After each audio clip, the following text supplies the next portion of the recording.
분이죠. 자, 저희 사진은 별로 그닥 중요하진 않지만 그래도 없으면 심심하실까봐 어디다 옮겨놔야 되나? 요쯤에다가 놔둘까요? 예, 알기 쉬운 고시 라이브로 진행하고 있고요. 이제 원장님들 대부분 다 회복됐어요. 이제 동시 시청자 수 지금 한 40분 정도 올라왔고 다들 바쁘시겠지만은 네, 참여해 주셔서 너무나 감사드리고 저희가 오늘은 샘플로 이렇게 좀 하나 좀 보여드리면은 고시 및 세부사항 개정 설명회가 이 건강보험공단에서 있었어요. 그래서 그 있었던 부분 이렇게 가져와서 또 이 부분도 새롭게 좀 한번 보여드리려고 해요.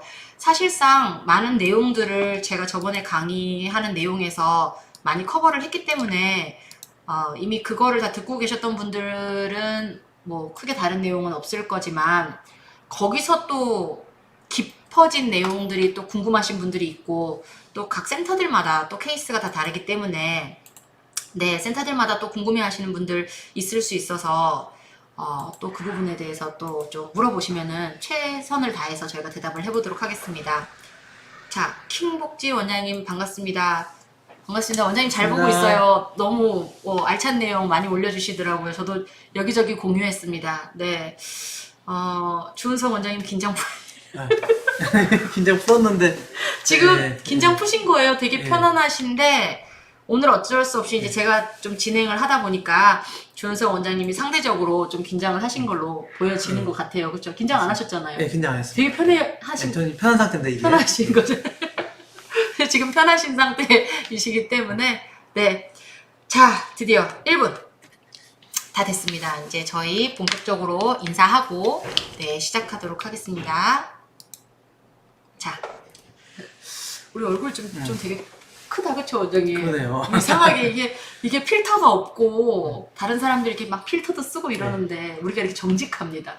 네, 너무 정직하게 이렇게 필터도 없이 이렇게 진행하게 됐다라는 점. 자, 한번 두 손 모아 우리 인사 한번 해볼까요, 원장님? 잠깐 마이크를 다 내려놓고 두 손 모아. 안녕하십니까? 네. 원장님 안녕하세요. 안녕하세요. 안녕하세요. 네, 저는 모모동 심원장. 예, 일산 사임당 실버케어 주은석이고 교육국장입니다. 네, 반갑습니다. 국장님 반갑습니다. 네, 국장님 카메라는 이쪽에 있어서 네, 카메라 이쪽으로 의시하고 물론 저희가 화면을 이쪽에 띄워서 아마 국장님도 저도 이쪽을 보기가 좀 더 쉬울 거예요. 그렇죠? 근데 이제 카메라는 우리가 이쪽에 있으니까 이쪽을 보고 조금 얘기를 하는 걸로 진행을 해보도록 할게요.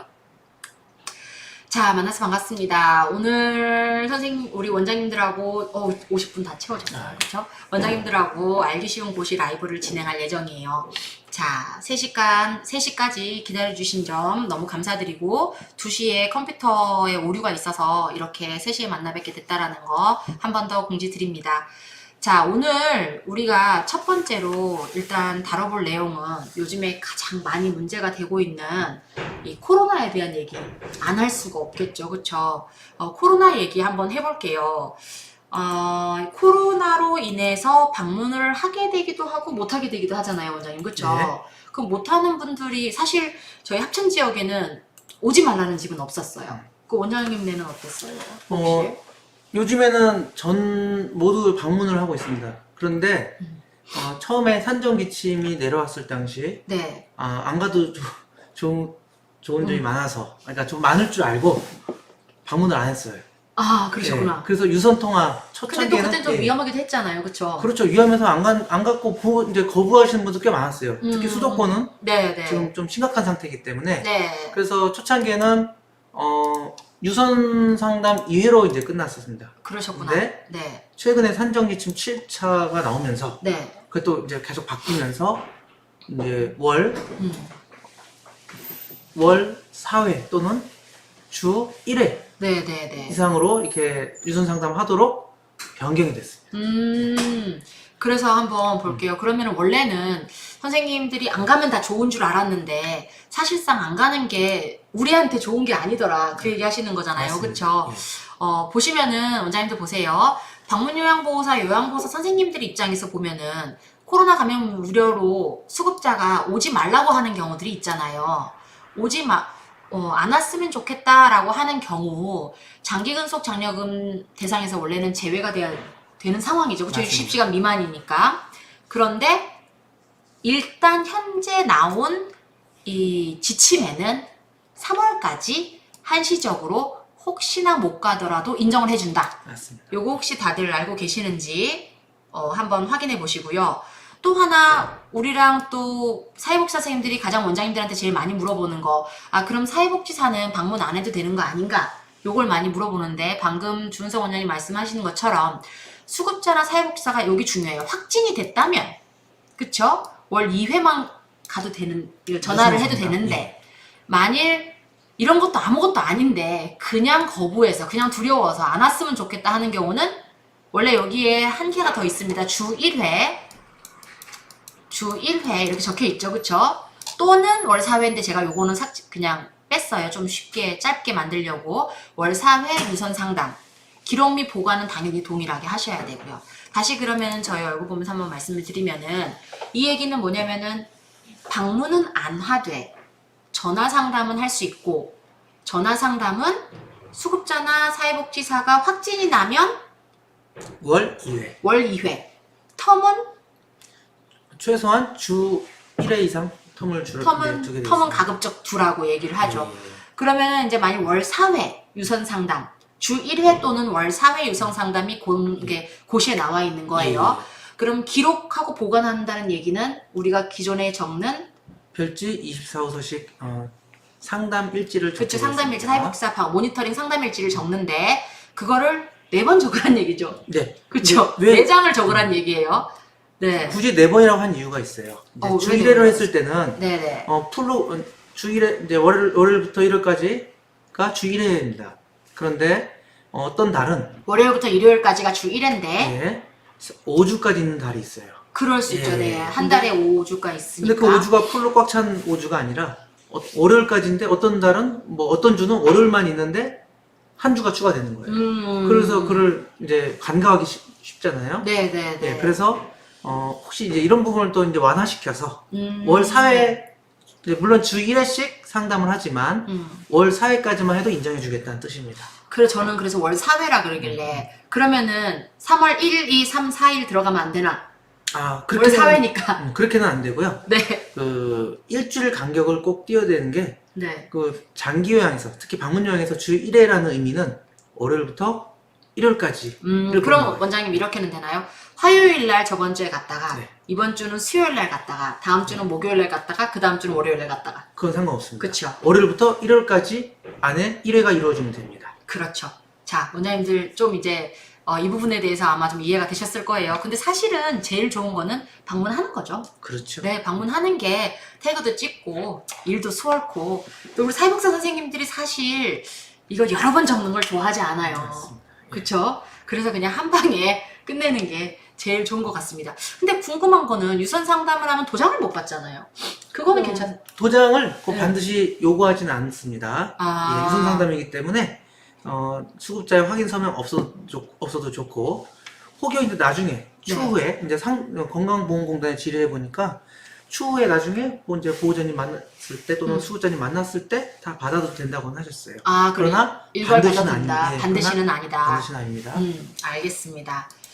자, 그러면은 요것도 좀 궁금해 하시는 분들이 계시더라고요. 자, 코로나 감염 우려 때문에 일시적으로 서비스를 중단하고자 할 때 우리가 이제 상담 일지를 작성하고 보관해 두잖아요. 그쵸? 이게 일시적으로 서비스를 중단할 때, 그리고 영구적으로 중단할 때는 사실상 상담 일지가 필요 없잖아요. 뭐 2번 이러면서 우리 안 적어버리잖아요. 그쵸? 근데 만일 어르신이 일시적으로 서비스 중단일 때는 어쨌건 중단이니까 영구적 중단처럼 우리 사회복지 상담일지 안 적어도 되는 거 아니야? 이렇게 생각할 수 있죠. 예. 그래도 되나요? 일시적으로 중단했을 때는 일단은 서비스를 하고 있지 않기 때문에 종사자 상담은 할 수가 없고 네. 다만 이제 어르신을 상대로 안부를 묻고 그 상담 내역을 별지 24호서식에 적어서 보관하셔야 됩니다. 아, 그렇구나. 그러면 일단은 우리가 상담일지는 무조건 기본적인 서식 내용은 조금 적어주는 게 물론 담당 요양보 선생님이 안 계시지만 필요로 하다. 그리고 보관해 두는 게 사실상 좀 필요로 하다 이런 얘기네요. 그쵸? 그리고 이제 영구적 중단일 경우에는 당연히 상담일지는 안 적을 거고. 그쵸? 당연히 상담일지는 안 적을 거지만은 다들 아시다시피 계약을 다시 하는 격이잖아요. 영구적 중단이라는 거는 해지를 넣는 거잖아요. 그렇죠. 해지를 넣으면 이제 다 다시 예, 모든 욕구 사정이나 모든 계약. 근데 계약서는 네. 다시 작성하지 한 달 이내 정도면 안 작성은 되긴 하죠. 예, 저희는 일단 다 작성하고 있습니다. 예. 네, 네, 근데 네. 일단 욕구 사정 그리고 네. 급여 제공 계획서를 제출을 다시 해야 됩니다. 네. 갑자기 계약서 얘기가 나와서 그런데 원장님, 우리 계약서를 작성하는 게 사실 뭐 큰 의미가 있나 싶을 때가 있어요. 일단은 우리가 이제 유효 기간까지 보통 네. 계약을 하기 때문에 잠시 중단됐다가 이제 다시 계약을 했을 때는 서류 계약서를 굳이 다시 작성할 필요는 없어요.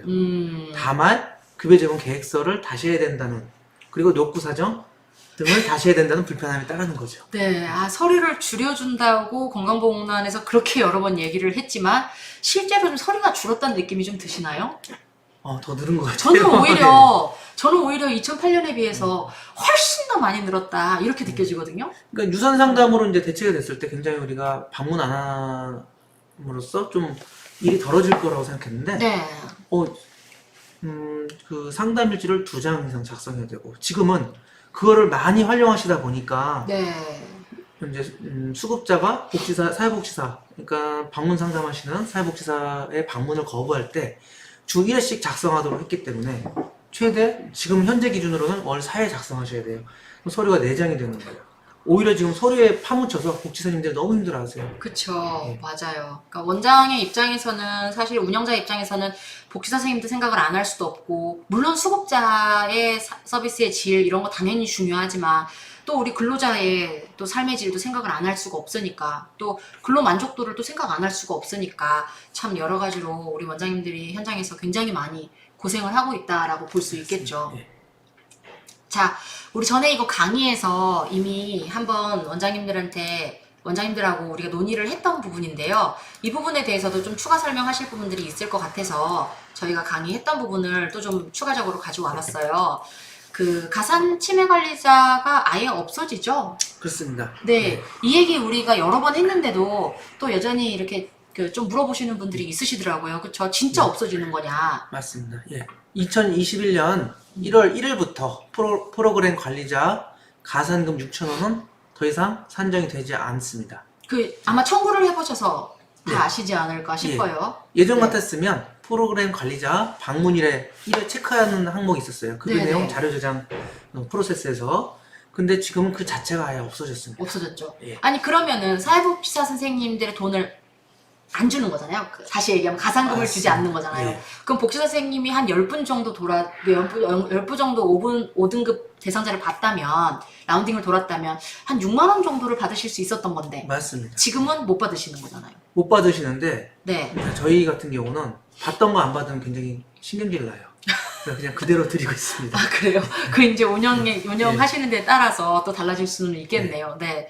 저희는 그냥 정상적으로 네. 못 청구한 부분에 대해서는 지급하지는 않고 있습니다. 예. 네. 그래서 이제 센터들마다 그거는 운영에 따라서 운영을 하시면 될 것 같은데, 프로그램 관리자가 그러면은 6,000원을 받지 않으니까 제가 사회복지사라도 제일 먼저 이 생각이 떠오를 것 같아요.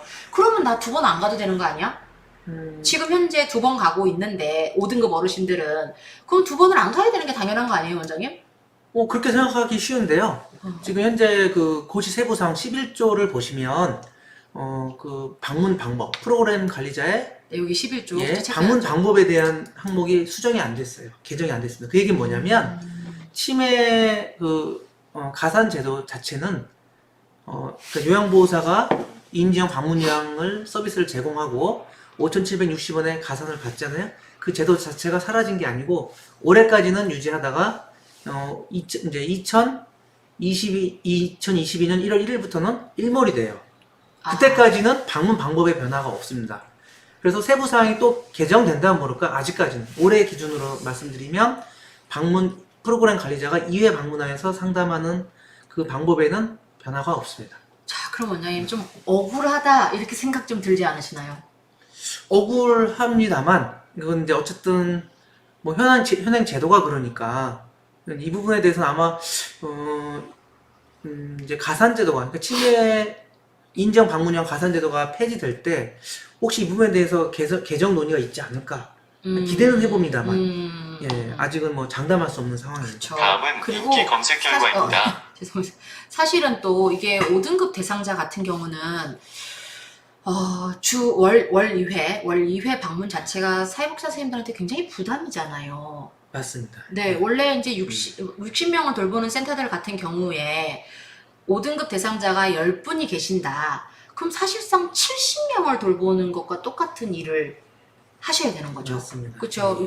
10번을 더 가야 되니까. 그렇죠.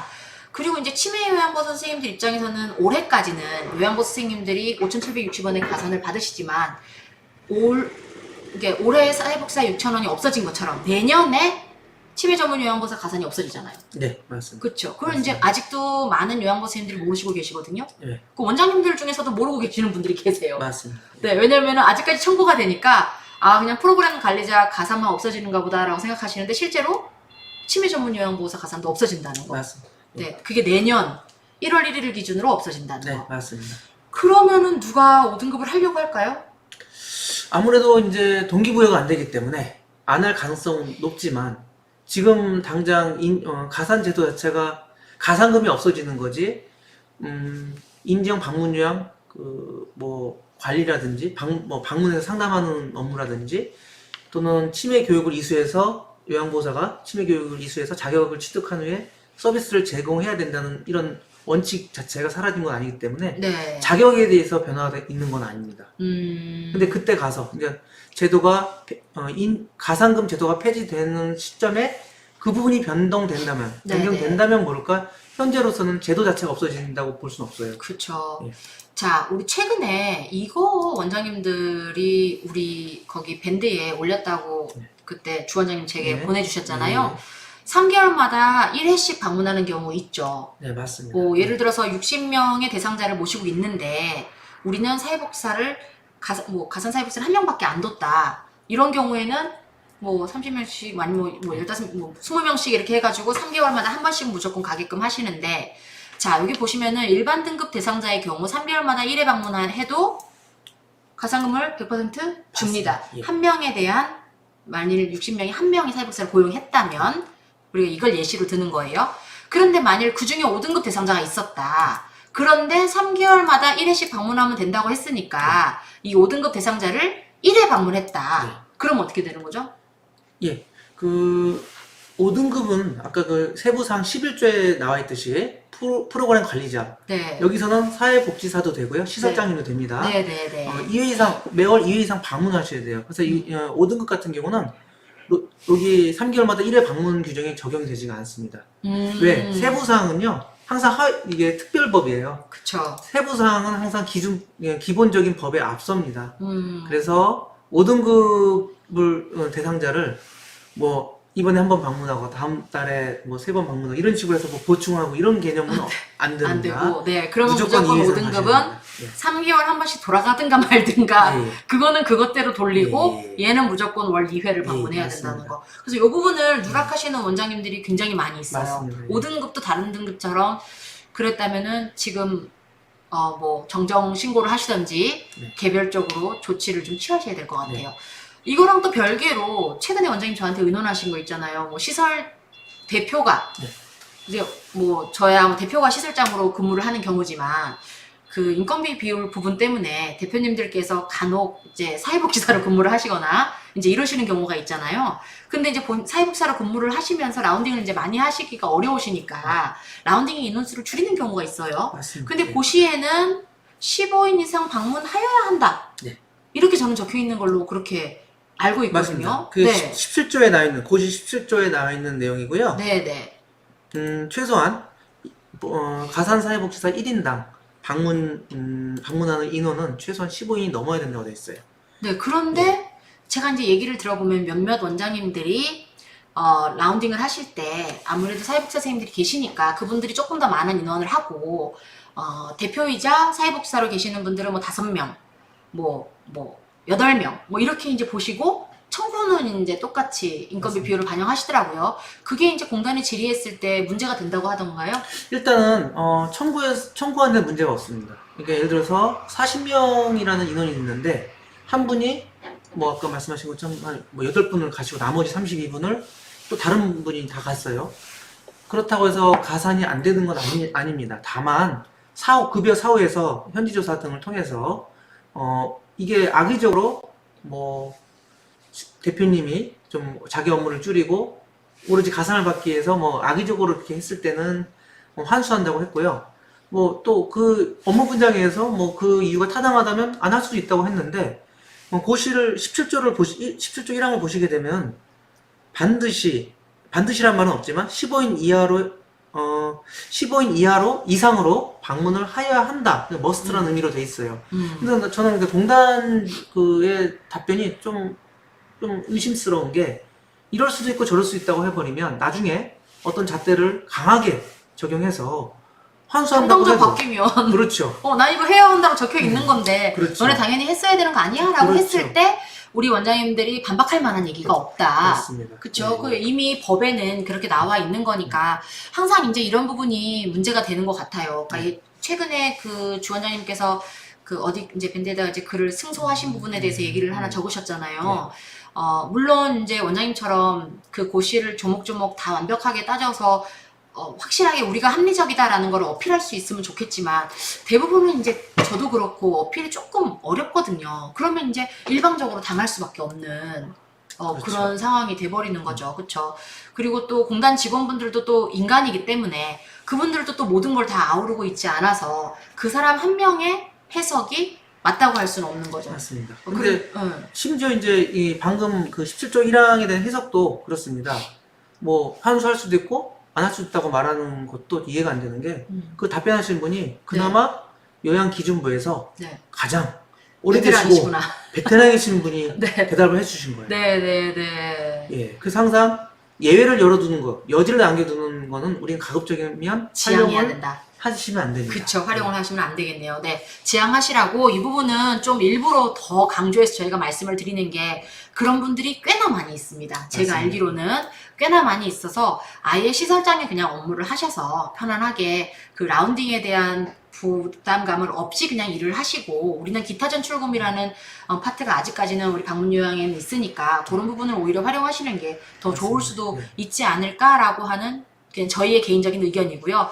이건 또 운영하시는 곳에서 또 원장님들의 선택에 따라서 또 당연히 되시겠지만은 가급적 15인을 기준으로 해서 하실 수 있었으면 한다라는 얘기를 좀 드리고 싶네요. 그리고 요것도 요번에 좀 얘기가 되어졌죠. 그쵸? 네. 90분 이상 비용급여 산정이 조금 달라졌죠.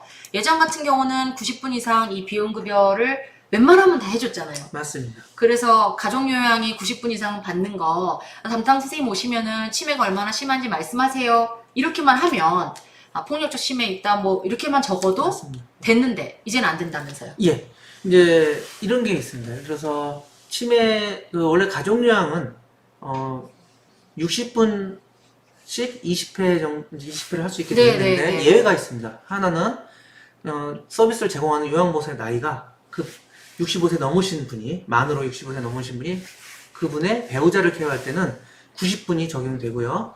또 한 가지는 이제 수급자와 그 요양보호사의 관계가 뭐 부모 자녀간이라도 자녀간인 경우인데 이 경우에 이제 등급을 받으신 분이 수급자가 그 치매로 인해서 등급을 받았어요. 그런데 그 내용 중에 폭력성 향이 있거나 아니면 피해 망상 증세가 있는 분들은 90분을 주도록 되어 있습니다. 근데 그렇죠.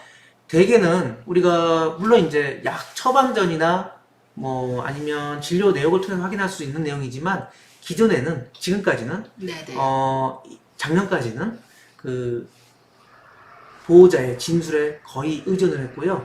그러니까 조사를 나오는 조사원이 그렇게 현장 평가하시는 분들이 그렇죠. 기입을 하시면 인정을 받았어요. 그렇죠. 그래서 죄송하지만 저희 기관은 거의 90분이에요. 그렇구나. 예, 그러니까 네. 아무래도 예산이 많이 나가겠죠. 네네. 근데 그걸 뭐 억지로 한 건 아닌데 그런 증세가 있는 거를 어필을 하고 우리가 또 평소에 이제 기록을 해뒀다가 이제 어필을 했을 때는 이제 90분을 인정받는 수월하게 인정을 받았어요.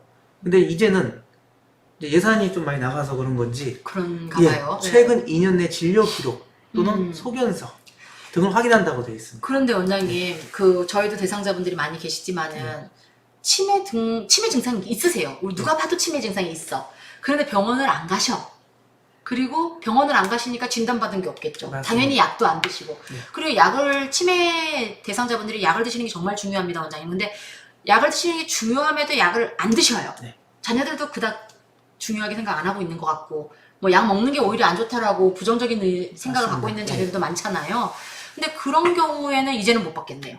이제 절대적이라고 말할 수는 없겠으나 이제 객관적인 자료를 공대에서 요구하게 한 그러려고 만든 거니까. 그렇죠. 그쵸? 그리고 오히려 현장에서 조사하는 조사원의 말도 못 믿겠다는 겁니다. 그래서 이제 만약에 이제 지금 현재 90분 치매 증상, 피해 망상, 폭력성, 성적인 문제 이 세 가지 코드로 인해서 90분을 서비스를 제공하고 있는 가족운영 하시는 분의 경우는 이제부터라도 네. 갱신 때까지는 유지가 되니까 네네네. 이제부터라도 평소에 진료 상담 기록을 남겨놓든가 뭐 처방전 하나 받아놓든가 뭐 드실지 안 드실지 그건 모르겠으나 모르겠습니다만 예, 준비를 이제 해놓으셔야 될 것 좀 같습니다. 하셔야겠네요. 네. 그래야 이제 대상자분들이 좀 이제 하실 수 있으니까.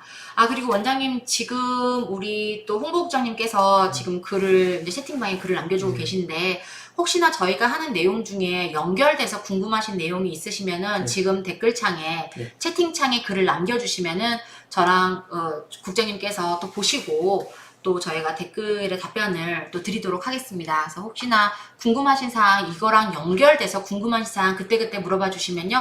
또 그거에 대해서 또 말씀을 드리도록 할게요. 자, 그럼 그 다음 내용 우리 이번에 인건비 비율에 대해서 한번 이야기해 보도록 할게요. 인건비 비율이 좀 변경됐죠. 네. 그렇죠. 인건비 비율이 변경됐죠. 뭐 조금씩 올라갔습니다. 그 방문 요양에서 보면은 뭐 0.1 정도. 사실 자기들이 양심이 있으면 이거 올리면 안 되는 거거든요. 예, 그렇죠. 예, 맞습니다. 이런 얘기하면 우리 어디 찍히는 거 아닌가 모르겠어요. 예, 좀 당장 활동에 지장이 있을 것 같은데. 방문 목욕도 이제 0.1% 정도 올라갔네요. 이제 목욕은 저도 목욕 차량을 운영하고 있지만 사실 50% 월등하게 넘거든요. 맞습니다. 네네. 이게 특히 이게 겨울 월동할 때 많이 이제 고장이 발생하고 저는 이제 비록 뭐 방문 목욕 차량을 운영하고 있지는 않습니다만 네. 일단 뭐 가정 내 목욕 자체도 수가 너무 낮고 네네. 또 한 가지 이제 맞아요. 차량을 이용하시는 분들 의외로 감가가 많아요. 맞아요. 고장도 진짜 많고. 네, 맞아요. 예, 그래서 잘 돼도 고민이실 거예요. 네, 맞아요. 진짜 예. 그래요. 네. 그래서 이게 너무 좀 목욕 쪽도 너무 부담을 많이 주고 있는 목욕 인건비 같은 경우는 비율에서 지금 그 급여 인상이 전혀 네. 너무 오랫동안 지금 안 맞습니다. 됐잖아요. 예. 그 사실은 좀 오히려 초창기 때는 좀 여유로웠는데 지금 같은 맞습니다. 경우는 근데 또 초창기 때는 또 이런 자동차나 이런 차량 같은 걸 만드는 곳이 또 없었어요. 그래서 맞습니다. 비용이 또 구매 비용이 지금하고는 또 비교가 안 될 만큼 비쌌었기 때문에 사실은 또 지금이랑 비슷하다고 볼 수가 있겠죠. 네. 방문 요양 같은 경우는 인건비 지출 비율을 혹시 원장님네도 다 잘 맞춰지는지 이게 저희가 쓰는 운영비가 굉장히 많잖아요. 맞습니다. 우리가 진짜로 그때 우리가 보건복지부에서 뭐 전화기 하나 갖다 두고 뭐 어떤다 이렇게 얘기를 하지만은 예. 실제로 방문 요양 일을 해보면 우리가 신경 써야 될 게 굉장히 많죠. 맞습니다. 네, 이번에 코로나 때도 원장님 얼마나 지출이 많이 되셨는지 한번 예. 인건비 비율 말고라도 코로나 때문에 지출한 건 맞습니다. 마스크. 제가 네. 참 지금은 그나마 좀 싸졌는데 네. 여름까지 아무래도 여름 정도까지는 꽤 비쌌어요. 그래서 1,000원 이상 되는 또 건보에서 구매했던 마스크도 거의 700~800원 이상 했던 걸로 기억을 하는데 네. 지금 많이 다운됐지만 지금 많이 다운됐죠. 네네. 그거 미리 지금 사놓 200 얼마까지도 예, 다운됐죠. 그거 미리 사놔가지고 손을 많이 받고 네. 또 이제 제 사비를 털어서 많이 샀어요. 그래서 왜냐면 또 이제 요양보호사들 또 근로자시니까 또 우리가 지원을 해드려야 되는 부분도 있어서 직원 복지 차원에서 네네네네. 제 월급 털어서 샀고 뭐 그 정도로 이제 마스크에 올인을 했는데 이 부분에 대해서 그러니까 항상 인건비가 중요하긴 합니다만 인건비는 근로기준법만 지켜도 많이 나가요. 맞아요. 그런데 네. 우리는 더 서비스를 더 잘하기 위해서 또 근로자 복지를 위해서 지출되는 부분은 인건비로 반영이 안 되는 이런 좀 뭐랄까 좀 부조리한 현실이겠죠. 예. 그래서 좀 더 보건복지부에서 생각을 다시 해야 되는 게 우리가 운영에 또는 방문 요양에 설비 투자가 없다고 생각하시는데요. 얼마든지 투자할 거는 많이 있어요. 맞아요. 예. 네네. 그래서 뭐 요양보호사를 위한 쉼터를 만들 수도 있는 거고, 그죠? 지금 그렇게 운영하시잖아요. 그래서 그렇게 또. 교육장을 하나 만들었는데, 네. 예. 그 확실히 교육장을 만들고 나니까 예. 요양보호사님 만족도가 높았잖아요. 예, 거기 뭐 쉬러 오시는 분도 계시고 상담할 이제 뭐 사무실 상담 중이면 또 거기서 대기하시면서 또 이제 뭐 개인 또 좀 쉬실 수 신규 있는 요양보사 거고. 교육도 용이하고 예, 기존 교육도- 스님도 교육도 용이하고 맞습니다. 그래서 맞아요. 어떻게 보면은 설비 투자를 한 건데 그 부분은 전혀 인정을 안 해준다 이거죠. 인정이 안 되죠. 그리고 네. 운영비로 그 나머지 86.6%를 제외하고 나머지 가지고 그런 정도 운영하기가 너무 힘들어요.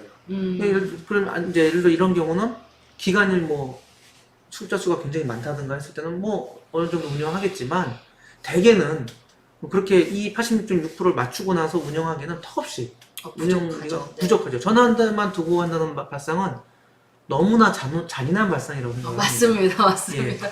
그렇게 일할 거면 사실 또 일하면 안 되죠. 그렇죠. 사회복지 현장에서 일한다고 말할 수가 없겠죠. 그럼 네. 그냥 자 본인들이 얘기하는 어디서 인력사무소에 대한 어떤 다른 상상을 갖고 오셨는지 모르겠지만 네, 한 가지 더 그렇게 운영을 하면 추가적으로 안 되죠. 말씀드리면 네. 제가 그 건강보험단 그 청구상담 봉사자 워크숍을 갔을 때 네. 서울 요양원 그 운영하시는 그 본부장님이 나와서 이제 말씀하신 적이 있었는데 서울 요양원 운영해 봤는데 월급을 많이 준다고 해서 이직률이 줄어들지 않더라는 겁니다.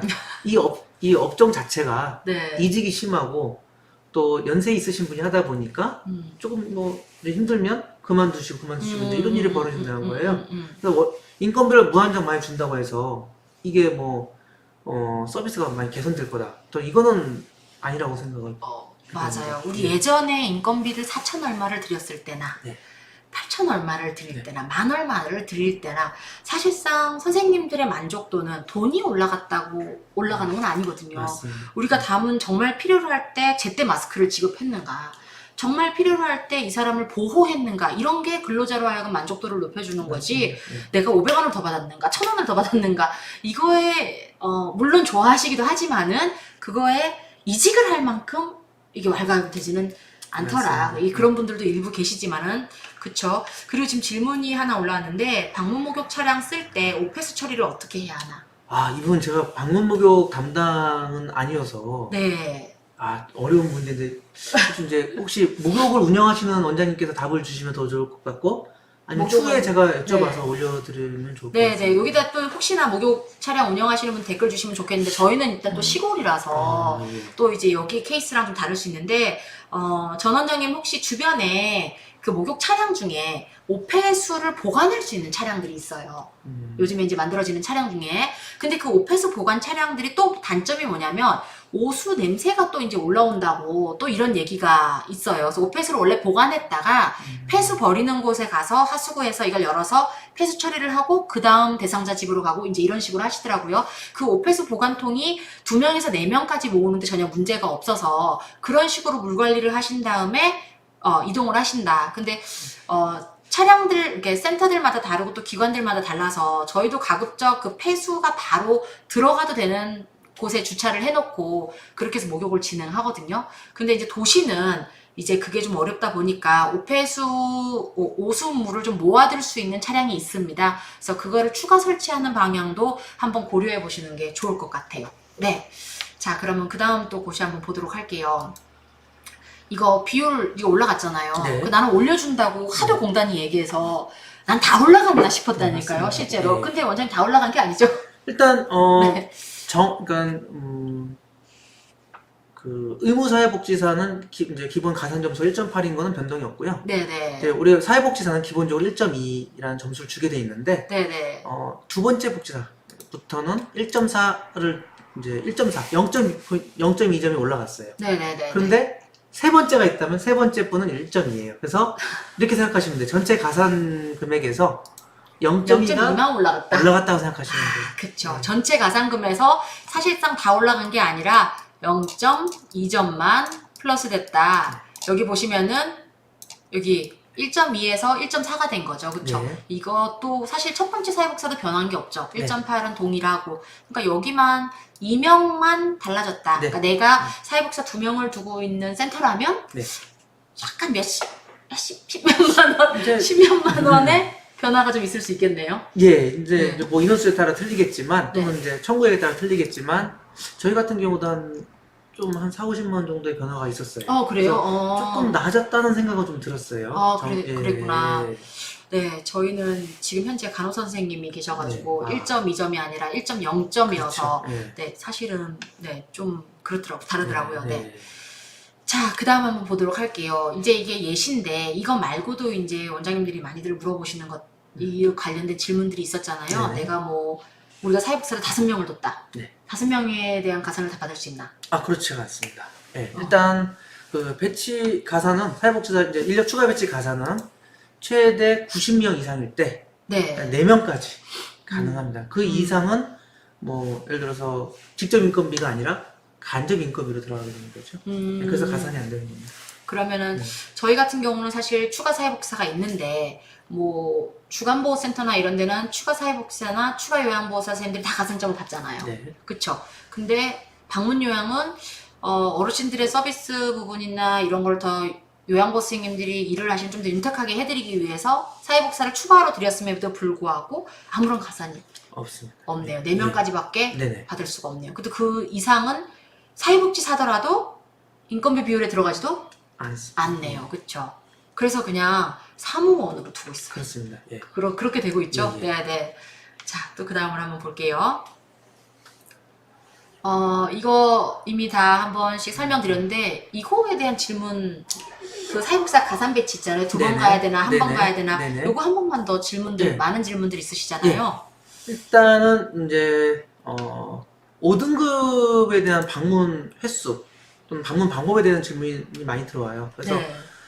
이제 이 질문은 하도 많이 들어와서 잘 아시는 분은 너무 잘 아시지만 또 신기관 또 물어보게 되는 정말 끝도 없이 질문하게 네, 되는 진짜. 그런 부분인데 다시 한번 이제 정리를 해드리면 일단 5등급 같은 경우 아니면 뭐 5등급이 아니라도 인지형 방문 요양을 이제 제공받는 이제 어르신간 이제 수급자의 경우는 프로그램 관리자가 월 2회 이상 방문을 하게 되어 있습니다. 네. 근데 그 프로그램 관리자는 시설장도 되고요, 사회복지사도 됩니다.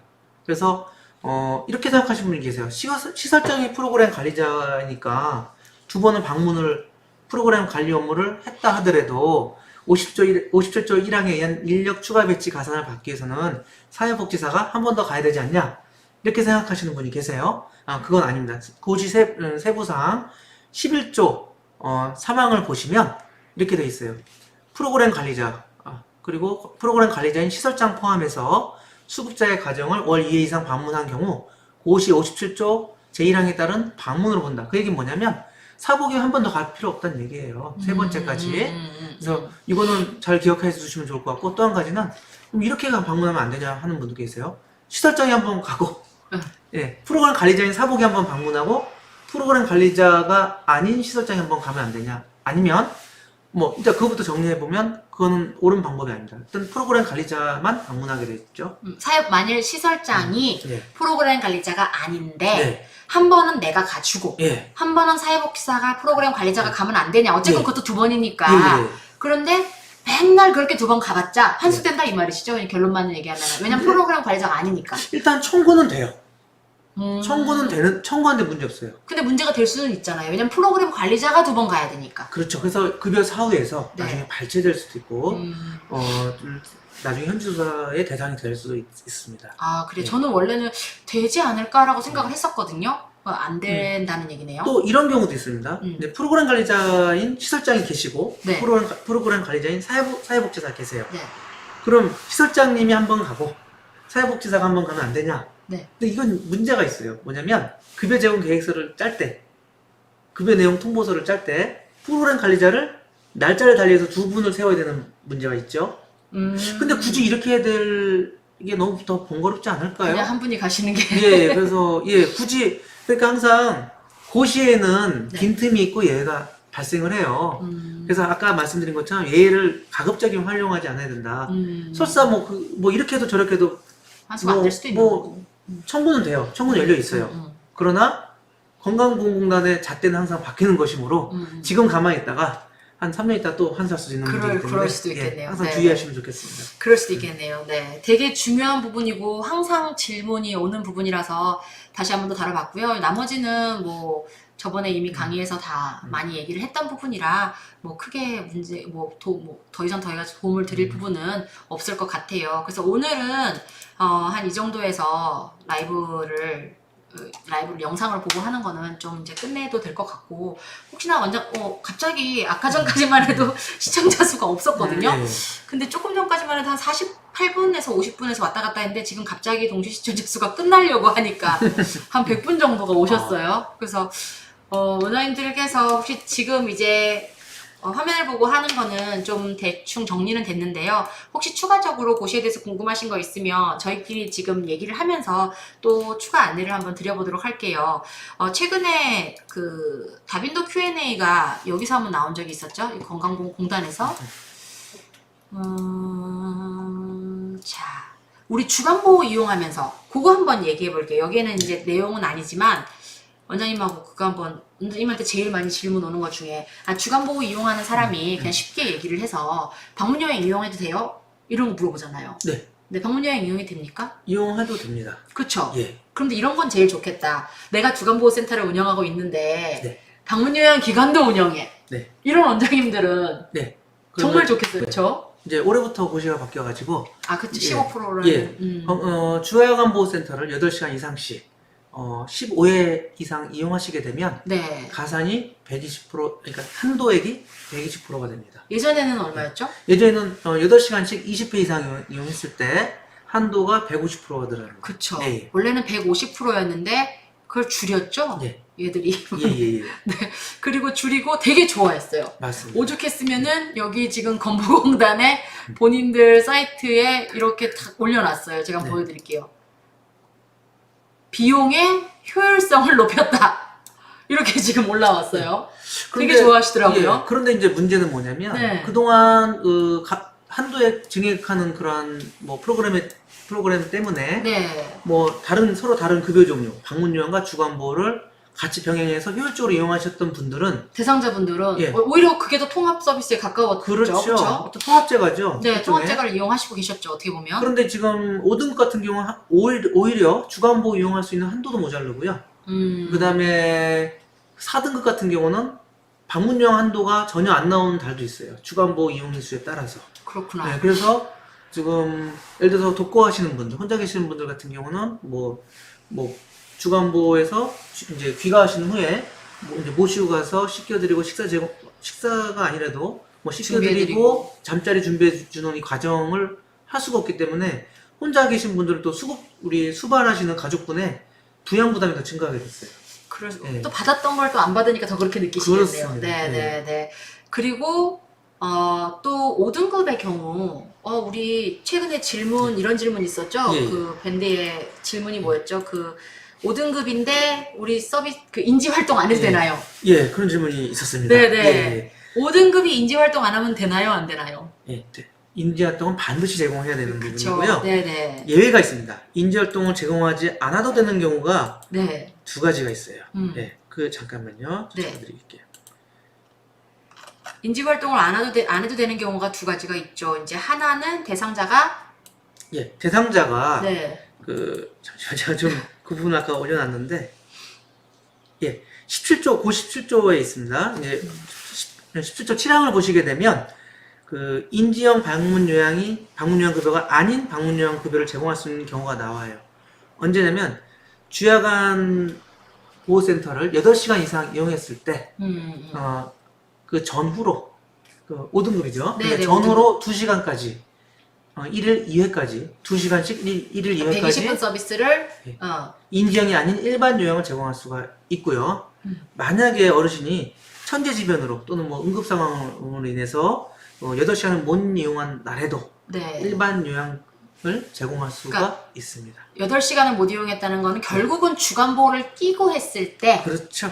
우리가 방문 요양만 하는 게 아니라 그렇죠. 5등급 어르신이 주간보호를 원래 이용해야 되는데 8시간을 예. 8시간을 이용한 날은 주간보호에서 인지활동 프로그램을 했다라는 가정하에 네, 맞습니다. 일반 요양을 하는 거지. 맞습니다. 네. 만일 주간보호를 이용하지 않았다면 5등급은 무조건 인지활동 프로그램을 해야 된다는 거죠. 맞습니다. 그래서 혹시 이제 5등급 어르신을 방문요양 서비스를 제공하는 기관의 경우는 네. 주야간보호센터에서 8시간 이상 이용했는지 반드시 체크하셔야 됩니다. 그렇죠. 예. 그렇죠.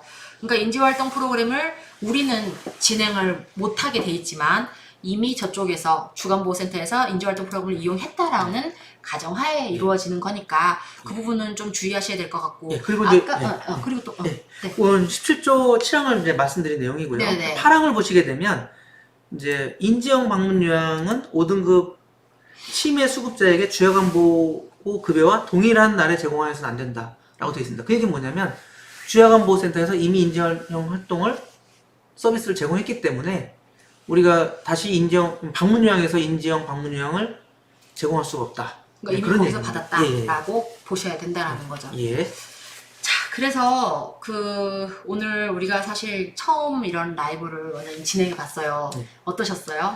처음에 사실 좀 떨렸는데 안 네. 떨린다고 했는데 네. 떨렸는데 이제 떨리셨어요? 갈수록 좀 이제 많이 부드러워지고 네. 이제 자신감이 네, 생겼는데요. 안 그래도 표정도 되게 예, 부드러우시죠? 밝아지려고 하니까 이제 끝나려고 하네요. 이제. 아, 그쵸. 예, 네. 저희가 사실 2시에서 4시까지 이렇게 대략 좀 그 정도 시간을 라이브를 한다라고 말씀을 드렸고, 네. 오늘 충분히, 원장님들께 고시에 대한 얘기를 좀 해드렸던 것 같아요. 우리 전국에 계시는 많은 방문요양 원장님들께서 고생하고 계시는 거 다 알고 있고, 저희가 다 현장에 있으니까 누구보다 더 잘 알지 않겠습니까? 그쵸? 특히나 이번 코로나 시기 때는 더 힘들었던 것 같아요. 조마조마하고, 혹시나 어르신들이 또 어떻게 될까? 혹시나 자녀분들이 와서 옮길까? 어떨까? 참 너무 이 긴장 속에 살았던 것 같고, 그나마 이제 지금 조금 안정세에 들어가려고 하는 느낌이 보여서, 아니면 이게 안정세가 아닌데, 우리가 그냥 너무 적응이 돼서 익숙해지신 거죠. 익숙해져서 예. 그렇게 좀 느끼는 것 같기도 하고. 근데 이제 이런 말씀들 네. 하세요. 이제 코로나 때문에 이제 피해를 초반에는 많이 봤는데 이 장애인 쪽도 그런 피해를 보셨더라고요. 근데 장애인 쪽 소장님하고 이제 대화를 나눌 기회가 있었는데 그분이 하신 말씀이 있어요. 이 정부 지원 사업은 잠깐 멈칫하더라도 언젠가는 이용하게 돼 있다. 보조를 받기 때문에. 그렇다, 예, 그렇죠. 예, 그래서 우리가 좀 더 희망을 가지고 좀 더 이렇게 이 이제 위험한 어떤 상황이긴 하지만 이게 익숙해지고 또 적응이 되다 보면 또 서비스는 또 이용하게 되지 않을까. 이제 다만 이제 주간보 같은 경우는 집합하는 어떤 그런 시설이기 때문에 있죠. 네네. 조금 아직은 좀 어려움이 많이 있는 걸로 알고 있고. 방문요양은 그렇습니다. 그래도 조금 타격이 좀 덜한 그렇습니다. 편이죠. 예. 네, 선생님 원장님들 모두 감사드리고요. 또 다음번에 또 저 말고 또 다른 또 강사님하고 같이 또 우리 주은서 원장님하고 하게 될지 또 다른 원장님들하고 또 다른 원장님들이 하시는 네, 다른 원장님들이 또 네. 갑자기 파트에서 또 우리 원장님들께 또 좋은 정보를 드리기 위해서 또 하실 예정이죠. 네. 네, 또 그런 것도 그때 맞춰서 또 시간 되시는 분들은 오늘처럼 오셔갖고 라이브를 또 들어주시면 되겠습니다. 감사드리고요. 저희는 오늘 여기까지 하도록 하겠습니다. 그래도 감사합니다. 인사를 하나 올리고 우리가 마무리를 짓도록 할게요. 네, 오늘 이 영상은 원장님들 제가 마지막으로 한 번 더 말씀드리는 게 이게 기준일자가 오늘 날짜, 어제 날짜로 제가 이 PPT를 만들었지만은 오늘 날짜로 돼 있기 때문에 원장님들께서 혹시나 이 영상을 고시가 또 바뀌고 나서 보시게 되면은 또 이게 다른 내용이잖아요. 네. 네, 그래서 항상 고시는 바뀔 수 있다라는 거. 네, 그 부분을 또 한번 기억해 주시면 좋겠습니다. 고시는 항상 바뀔 수 있다라는 점. 네, 저는 지금까지 모두 동산 모모동의 심원장이었고요. 예, 교육국장 주은석이었습니다. 네, 저기 네, 감사합니다. 감사합니다.